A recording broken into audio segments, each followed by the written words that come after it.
Should we save or should we invest? What do you think? Well, definitely you should invest. And the reason I say we shouldn't teach our children to save isn't so much the saving, is what's happening is when we think about money, the only thing we typically teach and learn is how to have more. So the same is with saving. The whole reason most of us are teaching saving is so we have more. And that's the first step to more. And there's nothing wrong with wanting more or saving. But if it's the only lesson we ever teach our kids, then what we're teaching them is more is better. And once you achieve more, then you hit that level. And then the next step is to achieve more past that. And so you're always looking for more and never sort of satisfied or have enough.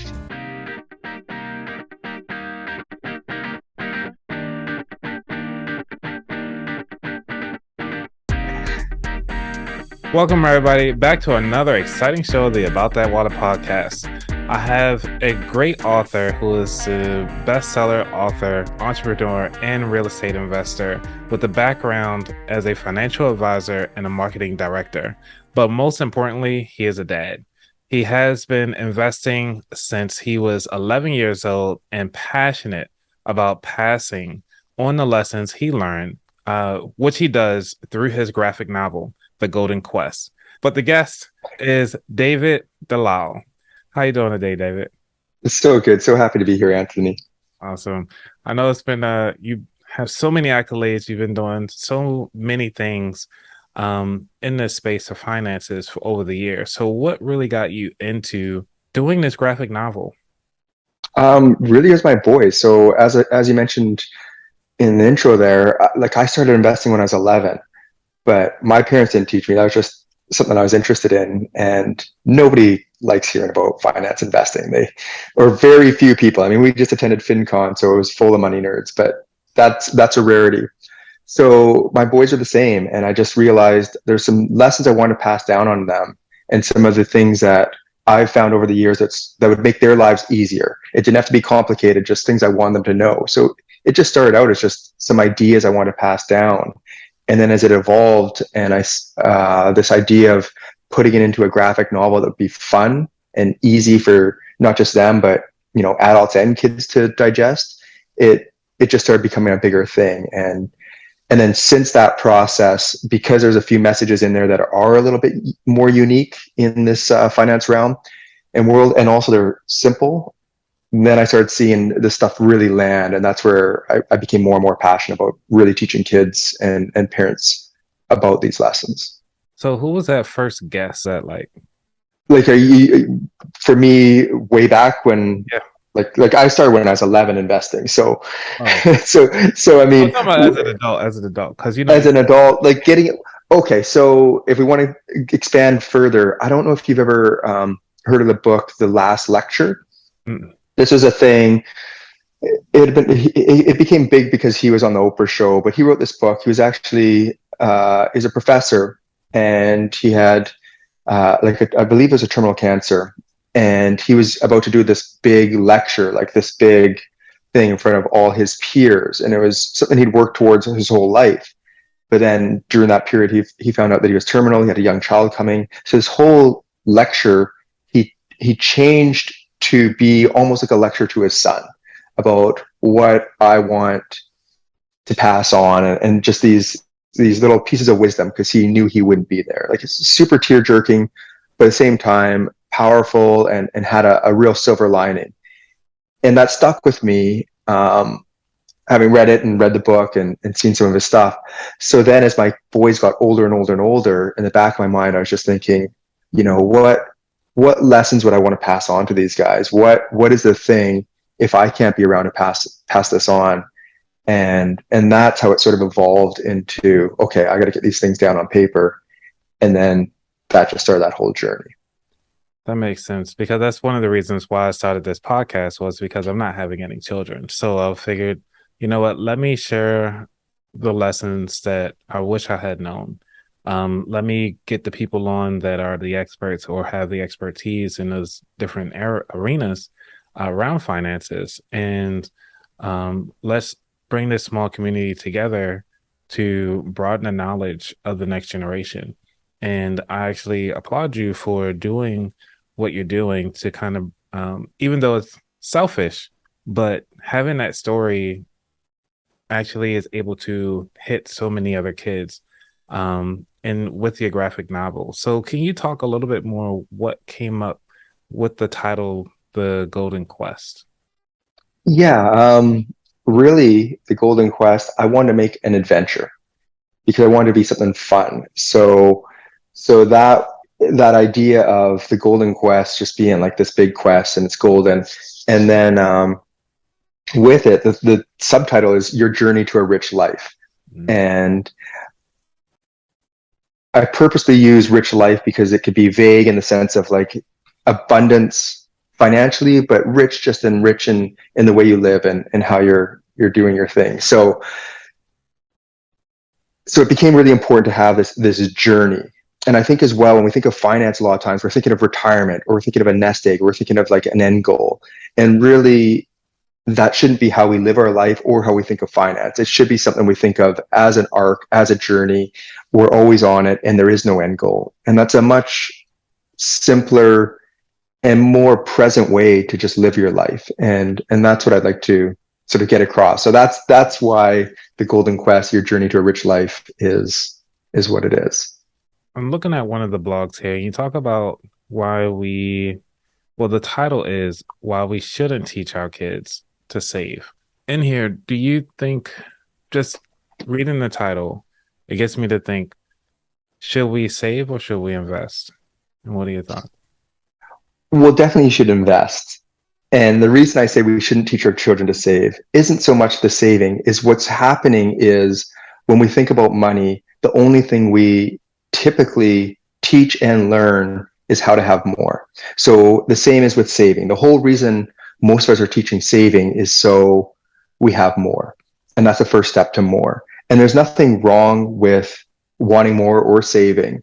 But if it's the only lesson we ever teach our kids, Mm. then what we're teaching them is more is better. And once you achieve more, then you hit that level. And then the next step is to achieve more past that. And so you're always looking for more and never sort of satisfied or have enough. And so for me, I'd like to flip that script a bit where those are good lessons to learn, but the focus shouldn't be on that first. The first lesson should be, why do you want more in the first place? What's your why? What's your awesome stuff? And then I get into this whole concept of like, what really lights you up? What's your awesome stuff? What are you chasing? What's that journey? And then we start looking at saving and investing the rest. And it's from a different standpoint, a different perspective. And you're no longer stuck in that sort of that rat race and that consumerism of never having enough. So that's really the reason for that message. Nice. Because, I think when I was growing up, that was one of the things. It wasn't so much saving, it was just more so just to get more. But then once you get more, then what do you do with it? It was never that progression. Okay, now that I got more, what do I do? And that's Yeah. where a lot of people are at. Because I came across people say like, "Hey, I have $60,000 saved up. What do I do with it?" And then it just kind of go back to like, we need to sit down. This isn't like one of those 5 minute spills. I can just tell you, I could tell you anything at this point, but you might as well just give me the money and do it that way. But no, we want to make sure that, we cater it to your needs. And as an adult, I mean, all of us, it seems like I'm on this golden quest right now. We're all in the golden quest. That's the whole point. It's a journey that there is no end. We're all on this same journey. So what is your awesome stuff though? I mean, my awesome stuff, a lot of times it is experiences over things. Mm. So connection comes up high. So anything around connection, those experiences with people. So traveling, meeting new people, spending time with our kids. Recently, because of COVID, we were traveling less. So I found beach camping, which is phenomenal. So that became my awesome stuff. And Oh, yeah, no. I mean, a million things. What is that? So I live on the west coast of Canada. So we're right on the Pacific Northwest, and just on this island full of like beautiful trails and camping and things all over. But I never really experienced a lot of this because I was always traveling during the summers. And so beach camping essentially is what you hear. So we'll get a tent. We'll usually hike out to a place. Sometimes it's close and it's a, a 15-minute walk, but usually might be an hour or a few hours. You hike in with a little tent. You throw your tent up right on the sand, Right. hear the waves all night long, and have a big bonfire and just sit there on the beach. And especially during COVID, there's no people around or very few. You're outdoors, and just that peace and being there. No electronics, the ocean, the waves, no people. You can't access anything. It's phenomenal. All right. I'm looking at some of these photos. Like I just had to Google it. I was like, I never heard of it. Yeah. So when it comes to kids and adults, because this is one of the things that is one of the, as you could say, it's almost like the fork in the road. Who do you teach first? Do you teach the kids or do you teach the adults? For sure, 100% the kids. And it's not just with finance, it's with everything. And what you'll find is as we get older, we start getting a lot of these like shoulds and outside influences and what our parents told us we should do, or our friends, and we see our peers doing certain things. So we start shifting our perspective of the world. But as kids, especially prior to that age of 8, they're still innocent themselves and very open to all these concepts and ideas. There isn't the same resistance. So by teaching the kids, we can really get these messages in before there's all that resistance. Because what you'll find, I'm sure you found, even on this show, you start talking about finance with adults and you get all sorts of things coming up. Rich or bad, or I could never have enough, or it's difficult, or it can't be that easy. I mean, you have emotions on every end of the spectrum, but a lot of heavy emotions and feelings. Whereas the kids, if you just tell them, hey, if you invest, your money will grow, and when you get older, you'll have more. They're like, I Okay. get it. That's fine. I'm in. Easy. And so the kids are 100%. And I'm finding that not just with the money conversation, but with so many conversations, mindfulness, even, thinking about all the stuff around how they play with, boys and girls play, like all that stuff. It doesn't have any of the emotion around it when you're under 8. Once you get older, that's when it all creeps in. So definitely the kids. And then in a perfect world, I wrote my book for adults. The kids then take these messages and they teach their parents. That's the sequence of events I'm seeing. Nice. And so I'm looking at the book just to kind of purchase and everything like that because there's a lot of birthdays coming up and a lot of holidays are coming up. And I usually like to give books. So just looking at the book itself, it has great graphics. I love the storyline, and it's more like a comic book feel. And it's just the overall design is easy to flow through. So were you the artist behind this, or who's the illustrator? The illustrator is Travis Hansen, and he's just out of San Diego, and just this amazing artist. He does a lot of like even D&D illustrations for their monster manuals. He's got his own graphic novel, and so that definitely isn't my work, but he does an amazing job, and I I specifically sought him out and wanted to work with him on this project. Sorry, I don't have these questions together, but because I'm curious on what was it like writing this book by yourself? Was it did you have a team of people? Were you in like the closet? Like how were you like just need to get away, like almost like how Obama said he went away to like a whole nother country just to go write a book? It was so hard. So first off, I knew this would be a long, hard process, and it'd be easy for me to not do it because I never went in planning on writing a book. And the whole publishing world, the more you learn about it, it's vast and it's complicated and there's a lot to it. So right at the beginning, I started just telling people I'm writing a book to to build in that personal accountability. Because if I didn't, I probably would have found a way to duck out of this somehow, or listen to all those outside influences that said, this is really tricky, this is difficult, you're never going to write a book. Really, you want to write a book? I want to build in that accountability. So that was step one. Make sure like whatever you can do so you can't back out of this thing because it's easy to back out. And then I started talking to people. Now I thought, just like you said with the networking, I'd start talking to people and they'd be like, hey, Anthony, how do I write a book? And you're like, David, here's the 5 steps, do this, and it's no problem. Right. But what I found is what's crazy, and this is why I was talking about the publishing world, everyone does it differently. Some have editors, some don't. Some have publishers, some don't. Some are on Amazon, some aren't. Some are in bookstores. Like it's incredible the variation in everybody. So every author I've met has been on a different journey. The economics are different, the help is different. But I just tried to start learning as much as I could and talking to people. And some things for sure, like find an editor early because they'll help you Okay. for sure. And especially if you have thick skin, take it. And then the cover and the title. I mean, people shouldn't judge a book by their cover, but they do. So a lot of authors they'll focus on the content and feel like it'll sell itself. And unfortunately, we live in a world where the writing piece, if you're lucky, is half of it, if not a third or less. The marketing and pushing it and talking to people, I mean, that's what makes or breaks a book, unfortunately. So focus on those pieces. So why a graphic novel instead of just doing a just like a YouTube, video feed or something different to kind of grab the kids' attention? So I would volunteer at my kids' library Mm, and I would watch these kids. All they want to do is read graphic novels. mhm. And the librarian's constantly saying, like, only one graphic novel, grab like a chapter book or grab something else. And the kids were grown. Like, all they wanted to do was read these graphic novels. And they have graphic novels now on all sorts of subjects.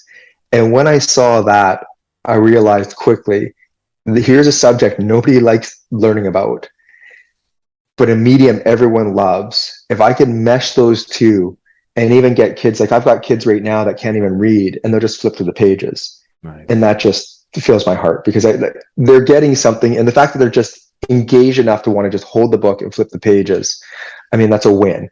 And if I sat down, any like 3 or 4 year old said, hey, I'm going to teach you about money and finance, there's nobody who would get excited about that. I mean, they wouldn't. They would cozy up on the carpet and like, tell me a story, David, about finance. Right. No, but if I can on this adventure, and it's a hero's quest. So the same as Luke Skywalker in Star Wars. This journey, he Mhm. grows throughout the journey, and they can be part of that journey with him, which I just love that.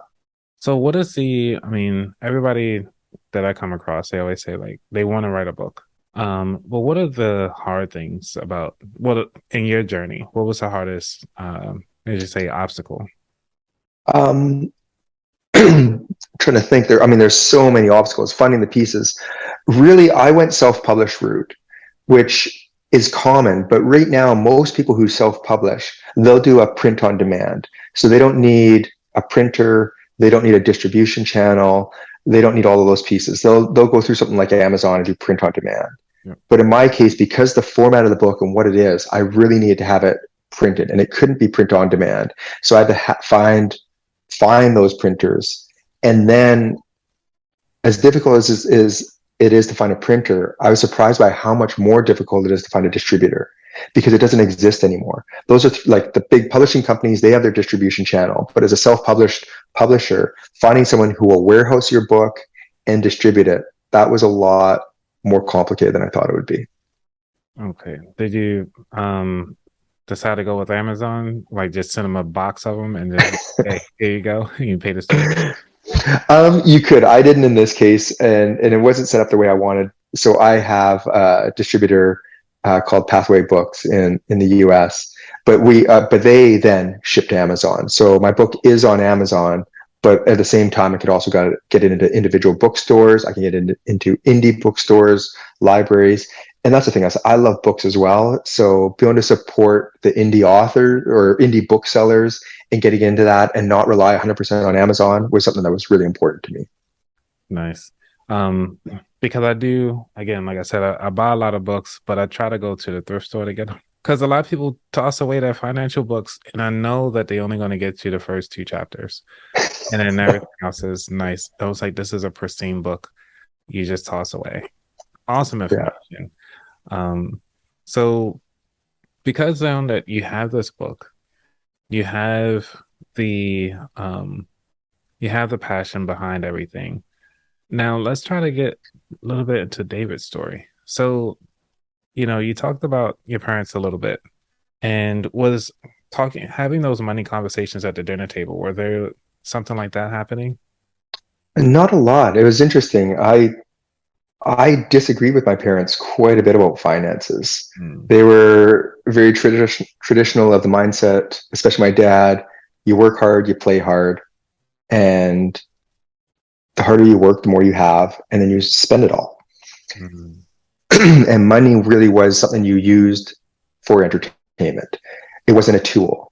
But again, like I said, I remember reading these books when I was young and learning about compound interest or just interest in general and realizing that if I could put my money just in a bank and earn interest and have more later without doing anything, like that seemed like an amazing thing that I could use this as a tool rather than spending it on something. I could use it as a tool to create more wealth. And so I always saw things slightly different. And because of that as well, for me, leverage to invest made sense. For my parents, you pay for everything outright. You don't borrow and you don't leverage, and you make your money and you spend your money.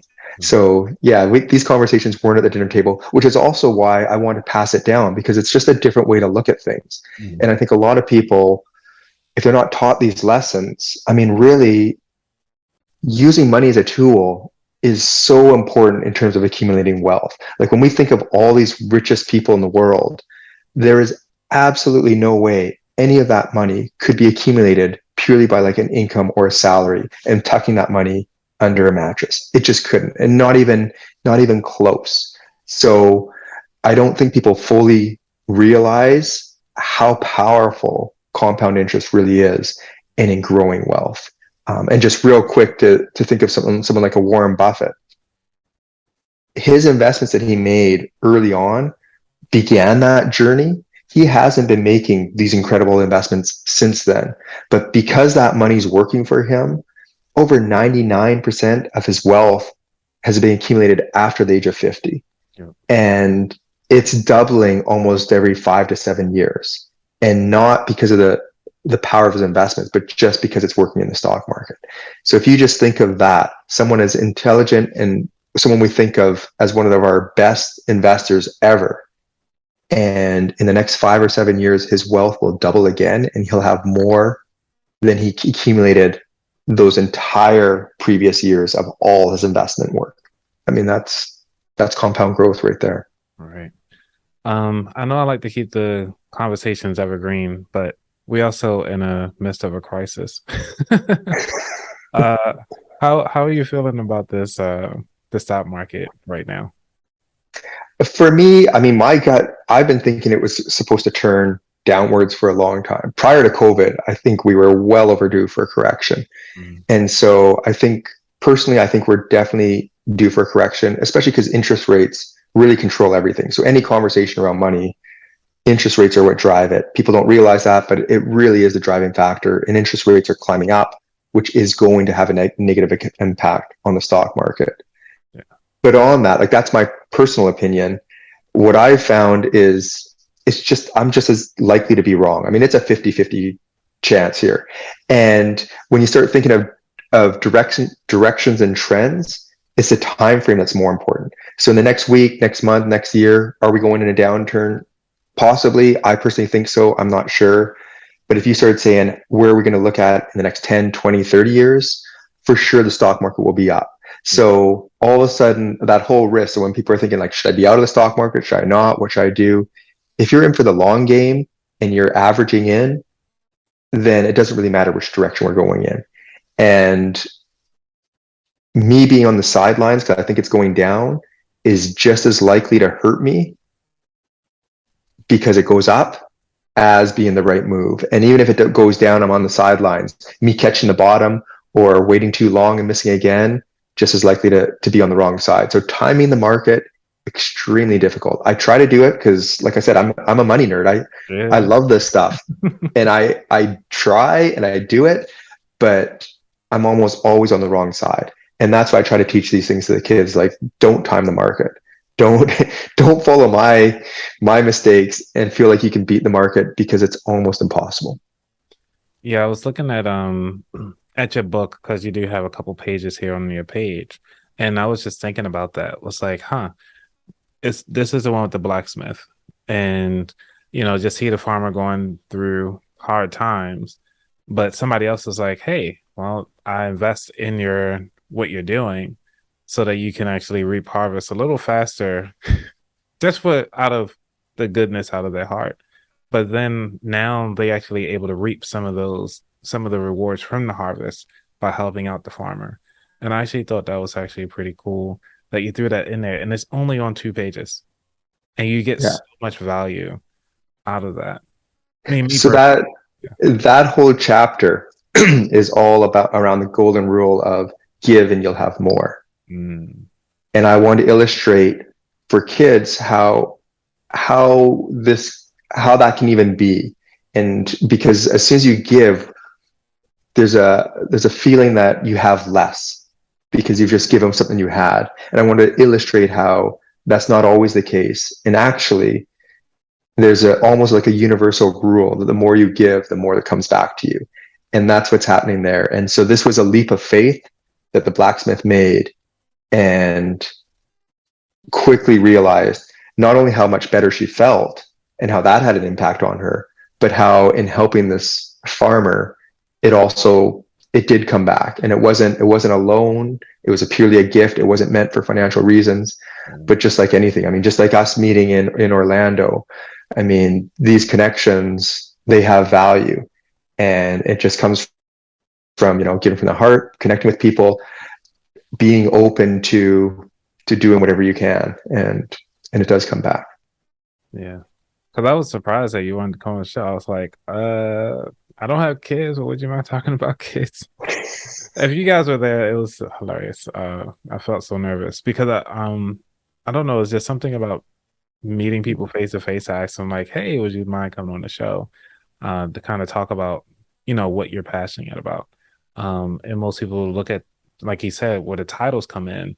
When they see about that wallet, they think, okay, well, it's just a money show. But I'm like, well, you got to read the subtext, which is that I'm helping people build financial habits. And your book is already helping people. It's almost like each chapter or each page, it seems like, has a nice, lovely lesson, or a habit that they can actually understand and then start making changes on how they operate on their own habits. So, what are the habits that actually got you to where you are today? So yeah, I mean, the first habit is obviously just starting that step towards investing. So in the book, it's the second habit in the book, but it's about, you know, always saving first and starting that process because budgeting is almost impossible for most of us. So by saving first, it forces that savings and it creates lifestyle inflation. It puts a cap on that and you live within your means. And so you don't even notice the money, but the savings happening. That's the first step. And then the second, or in this case, the third golden rule is then send those savings to work. And that's the investing piece. And that's where the compound growth happens. Those two pieces in terms of just investing are really so important and really everything. So when you talked about like, is the stock market going up or down and we're doing market timing and stock picking is not as important as the habit of saving and investing. And especially if you take out the market timing and the stock picking by averaging out those investments and not stock picking, but investing in the entire stock market over a long period of time. Like I said, over the next year, I don't know, but a long period of time, 10, 20, 30 years or further, you're almost guaranteed to have that risk go down to zero and average, 7, 10% in the stock market and see those savings, double every 7 years, which is incredible. I mean, if everyone who started in their 20s did exactly this, Yeah. we'd be living in a different world. Yeah.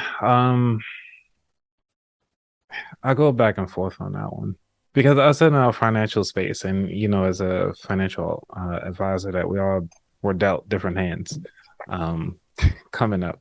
So it's like, I mean, I usually say after age 30, you have no choice at this point. And I think also in the information age that we're in, it's a little easier to kind of say that than it was back then. I mean, just Yeah. from my observations. Yeah. Well, I mean, we didn't, I mean, just the technology itself, ETFs didn't exist a while back. That's true. So you couldn't invest. It wasn't as easy to invest in this entire stock market. You have to find a mutual fund advisor or create your own portfolio, which is tricky and all those mechanics. And now you're in the weeds. Now you're a money nerd. Right. So, so that's a little different. Now the savings bit, I do occasionally get some pushback on that, Mm. but it's one of those things where I think the whole idea is it's relative, Yeah. right? So the amounts, the percentages, I feel hold, and it's relative. Now, obviously, there's a point in time where you there is nowhere to cut, and you're scraping by, and you're struggling. And in those instances, it's just going to be a lot trickier, and to break out of that's almost impossible. But if there was any way that you could break out of it, this is how. So when it comes to kids, when they are actually looking into buying things for themselves inside a grocery store, and though they might not have the book yet, what are the top three or top five steps that you'll give a parent to their child as they becoming a toddler and now recognizing, hey, toys on the TV, I want one, to where they are now? I really only have two things that are really important to me to Okay. teach the kids, and the rest, a lot of it is just noise. So the first 100%, start talking to your kids about money. Mm. And we just don't do this. We don't do this as adults. We definitely don't do this as parents with our kids. And when I say talk about things about money with kids, it's not I can't afford this or here's how to invest. It's this is how much this costs, and not with any judgment, not as anything behind it. Just this is how much this costs. So when they're looking at a chocolate bar, this is how much it costs here. When you go to McDonald's, this is how much the burger costs, how much our meal costs. When you fill up your car with gas, this is how much gas costs. And that's the only way kids actually start learning the value of money. Like we want them to learn the value of money, and yet they have no idea what things cost or what we earn or what our house costs or car costs, anything. So just start having those conversations. And even the really young kids, I used to do this in terms of not money, but in terms of things they'd want. Like this costs 5 Lego sets. This costs 3 chocolate bars. And they could get it. So when they're looking at a teddy bear, even at that young age where they don't know what $100 might mean or $10 might mean, they're like, oh, this teddy bear is the same as 5 chocolate bars. They can get that concept. That's the first thing. And then the next, and this is where I talked about when you said we shouldn't teach our kids to save. It's because we should teach them the most important lesson first, which is why you want more in the first place. And that's the whole lesson around the awesome stuff. So what is your awesome stuff? And kids can have this conversation. What is your awesome stuff? And they'll say everything because they're kids. They want everything. They want everything. So then you just sit with them and say, well, no, like think of your room, think of your things. What's your one favorite thing? You know, if they love stuffies, they love stuffies. And you know, they're little bears or animals. I guarantee you there's one they love the most. And same with everything. Or if they might love ice cream, but they love, you know, going for a walk on the beach even more. So you start asking these questions. So what do you love the most? What's your favorite thing? What's the thing that you've never got bored of and just it's gotten forgotten in the closet at the bottom of the closet? What are those things that light you up? And young kids can have that conversation and they get it. So now when you're in the grocery store, the question isn't, can you afford it? Do you want it? Should you save instead? All the guilt we might put on them, or it's stupid. The question is just, is that your awesome stuff? And that same child will pause, look at it, and reflect. And whatever they answer doesn't matter. It's the fact that they pause and reflect and are actually contemplating, is this my awesome stuff? That's the lesson. And that's really how we change the way we think about money. Awesome. It's almost like an indirect way to ask this question, but I want to ask it, which is what separates successful people from those who just never got started? Well, I mean, you just answered it. They Right, never got started. I mean, they never if you never start, you never start. But what I will say is I have met a lot of people with a lot of wealth that are still just chasing, they're almost there. Just one more year, just a little bit more, and then they're good. And it doesn't matter what level they reach, they still feel that way. I'm almost there, but just a little bit more and I'll be good. And we even see that sometimes with some of our like our millionaires and billionaires, our celebrities. Like some of them are still chasing and they're not quite settled and they just need a little bit more. And it's really hard to enjoy just what's happening around you when you're focused on the future of just a little bit more. And that's why I find these lessons so important, because even what you said, like people who are successful, like how do we judge success? And a lot of times we judge it by a specific dollar value, which is really only one small way to judge success. And for me personally, I'm a lot less concerned with how much you have versus how happy you are. And there isn't a direct correlation.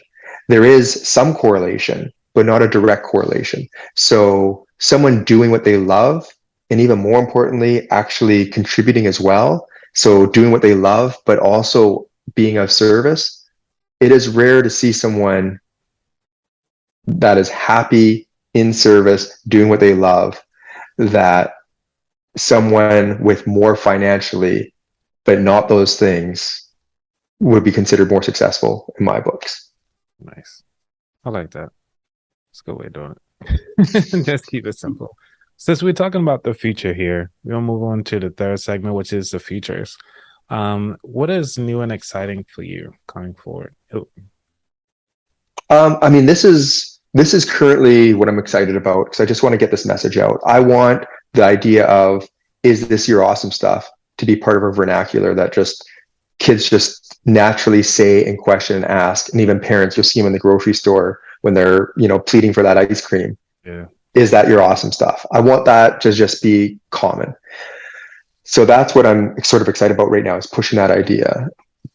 But as I mentioned earlier, this idea of how much lands with kids when they're young versus when we become adults, I start seeing more opportunities to start, teaching mindfulness at that age and other things that I find very important. So there's some things that I'm really excited about beyond this.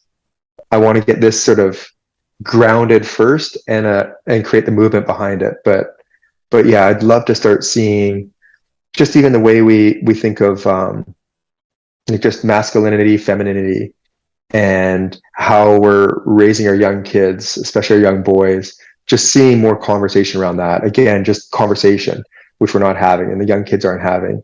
And then we grow up as adults and wonder why we have such a divide between the genders and so many problems. So that would be further future, that something I get pretty excited about. Nice. Yeah, we'll get there.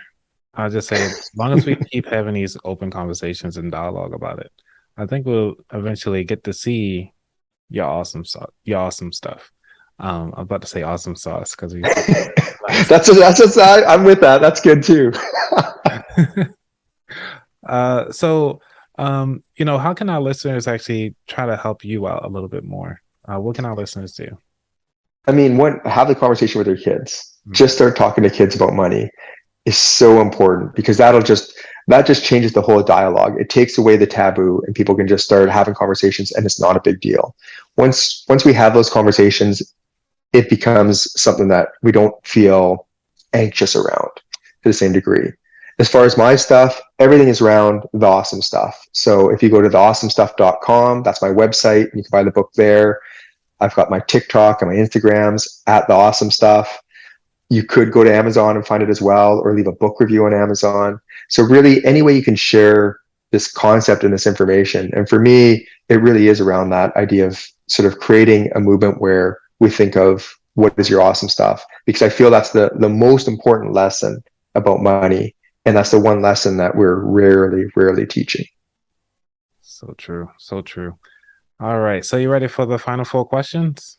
Let's do it. All righty.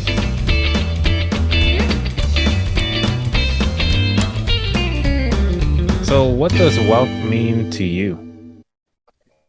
Wealth to me, it really means it's individual of figuring out what's your passion, what lights you up, and then just pursuing that. And when we talked about a journey, it's just a journey. There is no end goal. It's constantly doing what lights you up and on that path of what your awesome stuff is. Nice. Number two, what was your worst money mistake? Worst money mistake. That's funny. This came up actually in FinCon, Uh, and it was one of my first investments mm, because, again, like we talked about, I always disagree with finance with my dad. I wanted to invest because I was young and invest for the long term. He just wanted to just get my money working for me and just me out of his hair. So we went to the bank and I bought like a maybe 3 year, 4 year savings bond as like an 11-year-old kid with like zero interest. I couldn't do anything with the money for a couple of years. There was no like there was no point in that investment at that age for a long-term investment. It was just the worst investment. Worst investment. So that was my worst. nice. Uh, what is your, this is number three. What is your favorite financial or non-financial book? Well, so my favorite financial, I've got to go with The Wealthy Barber, which is a Canadian author. So it's really popular in Canada, not so much in the US. But this was like one of the first books I read when I was like 11. So it would have been out in like the 80s. And it's a story, a parable that sort of talks about finance, but in a way that's easily digestible because it's a story. And it became, a bestseller, self-published author. It is a good book for anyone who's interested in wealth. Now he has done The Wealthy Barber Returns and he updated it. Go to the original, The Wealthy Barber original, if you're seeking this out, and that's the classic. I read a lot of books, so non-financial is a little trickier. Um, so there would be a million different types of books. One that I'm gifting a lot the most right now is I believe it's The Boy, the Fox, and the Horse by Charlie Mongol. make it see or make see. But it's this beautiful book where it's actually written for adults, but it's these beautiful illustrations and just simple little quotes and just the power in the simplicity it just blows me away. So it's not a long read. It's more just almost like mini memes, but they're not memes. And it'd be, just this story of this boy and this fox and this horse and this mole and these characters. And it almost has like a Winnie the Pooh feel in terms of like the simplicity, but then the weight and power in those simple words. I just love that. Yeah. It looks like a nice little short, simple book, and illustrations are nicely repeatable, short, sweet. Yeah, it's a neat book. So I've been gifting that one quite a bit lately. But I mean, I read all sorts. I just finished reading the Over story Mm. about trees. It's a big book, but incredible. I think Hugh Jackman. It's one of his favorite books, and it's talks about just how interwoven trees are into our ecosystem and how they communicate. And there's people that are the backstory, but the trees are like the anchor. It's a beautiful book. I mean, I could go on and on about books. Nice. Is this one? I know this like this is not part of the final four questions, but is this book similar to the research that was done about how trees communicate, or is this is something different? Yeah, I think so. I don't know if it was one of the earlier instances of it. I just read it recently, but I know like I've listened to like Radio Lab has a really good episode on trees. I can't remember what the episode's name, but basically trees communicating. And yeah, once you start learning that stuff and how they communicate through the root system and Mhm. between species of trees, Yeah. it's just incredible. It blows your mind what's going on in the world that we don't realize.